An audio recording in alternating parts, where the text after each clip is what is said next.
سلام دوستان عزیز، سلام با کلی کسایی که ما رو تماشا میکنن، دستگیری میکنن. راستی یک چند روز شد در ویدیو میبینیم راستی ما خونده که غریبی که هستیم ویدیو رو میبینیم چه خیلی در سرحدی ما ناخوشی رفته ایستاده است، یعنی جنگ رفته ایستاده است. چه خیلی که میبینیم شهیدون کودکان هستند، جوان هستند و تا هستند. برادرای عزیز مکتی که دلشون جان خواستیم همدردی خودمون رو بیان کنیم برای کسایی که جان خود رو مثال از دست دادن. بله، با تمام خاندان آنها همدردی ما رو بیان میکنیم و خواستیم که 4 مصرع سرودک برای همین سرحد بخونیم. دوستای عزیز، فکر نکنید که یگان برای پرسمات رو میکنیم و ایره چی میکنیم. ما یگانه در یکم ویدیو میگم که نه لایک مونید، نه کامنتر بنویسید، نه یگان چی، فقط زنده باشید. فراموش نکنید که خلق غریب هم که شما هستند. زنده باشید، اکید دلشون جان میریم.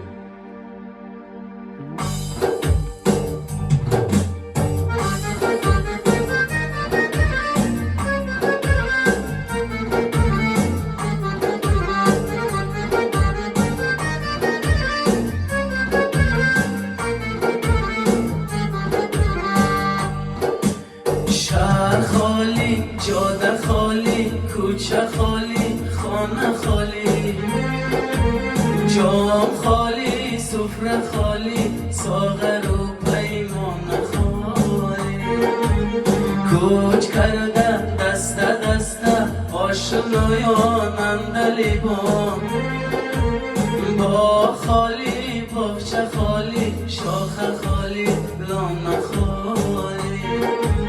کوچ کرده دسته دسته آشنایان اندلیبان، با خالی، باغچه خالی، شاخه خالی، لانه خالی. وای از دنیا که چشم از دل میترسد، پیشانیم از قلمی تقدیر میترسد. از زمانه هم جوان و پیر میترسد، کودکان از کوچه و از تیر میترسند. مادران از دیدنی شهید میترسند، پدران از شیرین و پدید میترسند.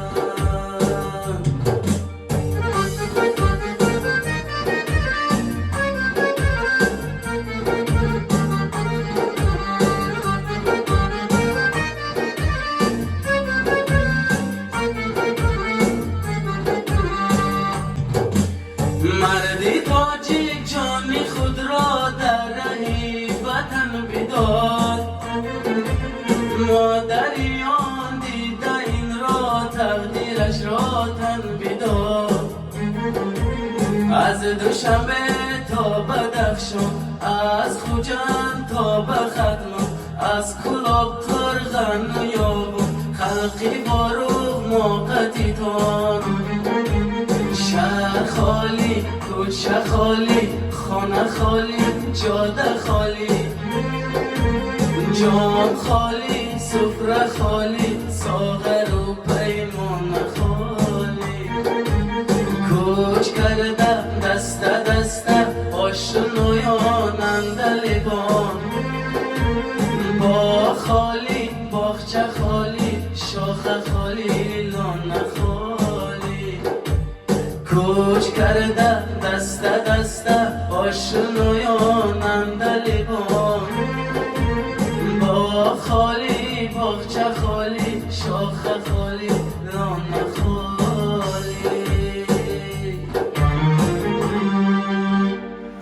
برادران عزیز، خیلی که دیگه 4 مصرع سرود بود. یگان جاش خطاگی باشه، عذر زیاد از ما کاملی باشه، عذر یک بار دیگه از نام خودم، از نام یکی دل شد همدردی خود رو بیان میکنیم و کلی کسایی که از دست دادگان خویش نزدیکانشون رو.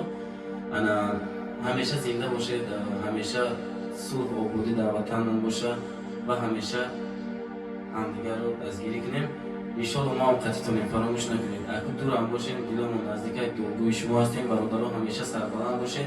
تاجیکستان و پیش. زنده باشید. خیر.